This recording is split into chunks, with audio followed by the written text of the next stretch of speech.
All right, everyone. I know that this is several days old, but it's still important. I just had to keep knocking it back because of other current events. Michelle Obama coming out and chastising Hillary Clinton and Eric Holder. Now, the Obamas, of all of the groups within the Democratic Party, the Obamas are probably the only group that, when they sort of strike out at a Democrat, nobody wants to strike back. Because Obama had, higher popularity and still does. Like, now that he's out of office, he's more popular than ever. It's very funny how that happens. That'll happen to Trump too, by the way. Hell, there are people who actually like George W. now, even though he killed 500,000 or so people and ruined our economy. There are people who actually like him despite the fact that he caused tens of thousands of people in New Orleans area to be internally displaced after his shitty Katrina response. But he's a chucklehead, so they think that he's okay now.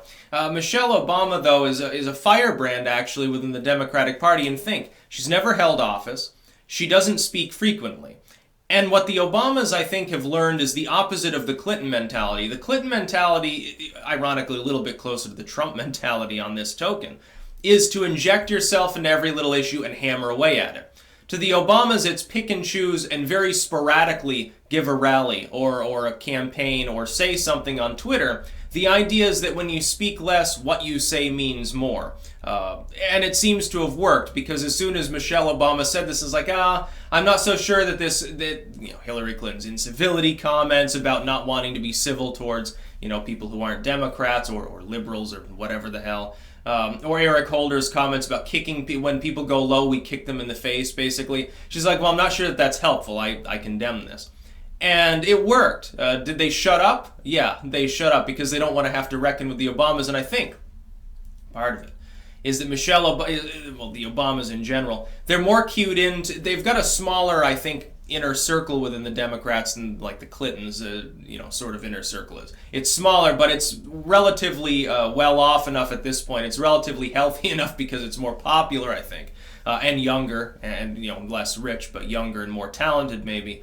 They have a growing influence within the Democratic Party, especially since with Bubba Bill slacking off in the presidential greatness rankings, with the Me Too movement really destroying Bill Clinton's legacy, shoving him out of the way. He was the more talented Clinton. He's the more well-received one, the more rated as likable one.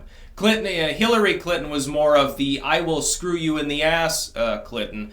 Bubba Bill was more the jive-talking, sly, personable Clinton, of course still genocidal and a maniac, but he was good at acting the role.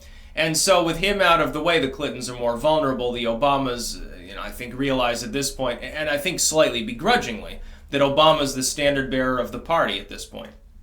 I think they realize Clinton wants to be, and she won't shut up about things. And so it makes for interesting political fodder. But the Clintons' era is fundamentally over. The era of the Obamas in the Democratic core have begun some time ago.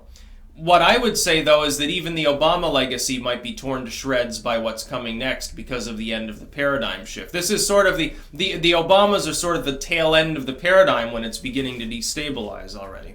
With Michelle Obama questioning this, though, doesn't this display exactly what I've been saying, which is there's unrest, there's a schismatic tendency within the Democratic Party.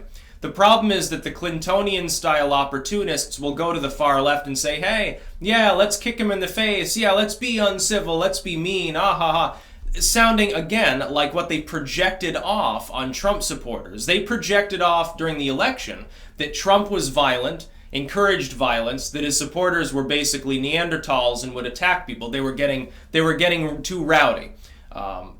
Indeed, that's what the Clintons and Eric Holders have been encouraging, and the Maxine Waters have been encouraging their fans now to actually do. They're the ones that are attempting to literally cause incivility and violence after having spent several years casting that blame off on Trump and saying it was a bad thing. Now all of a sudden it's a good thing because their supporters are the ones throwing the rocks. I guess Michelle Obama's like, no, cut it out. We're trying to win the midterms here. If you could shut the fuck up for the next few weeks, it would be really, really helpful. Probably right. Remember, Obama actually managed to win re-election. Clinton's lost twice to even try to become president in the first place. Who's got the better strategy? Bubba Bill's dates to the fucking 1990s. It's an afterthought, and Hillary Clinton's campaign strategy dates to the same period, arguably even before. It's like a pre-cable situation. It's like, oh, yeah, she goes on the radio show, I've got hot sauce in my pocketbook. Vote for me, black people. That's what she said. Remember when she went on that, like, I think it was an inner city show, I think it was in Georgia, actually, of all places. Oh, yeah, she does her southern twang thing. Bubba Bill used to do this. He would put on a little bit more of a southern accent when he was in the company of people who were either southern or especially black communities. He did that to be like the jive politician. Obama used to do this too, but he did it more effectively. Michelle Obama doesn't have to. The worst thing Michelle Obama did actually was the school lunches, which I believe have been reformed now. Like they were trying to give kids like shitty fucking celery and, you know, going back to the mystery meat days, basically. It's like somehow it became worse than the prison food that it already technically was, literally catered in many cases by these same companies. That's about all. Peace out.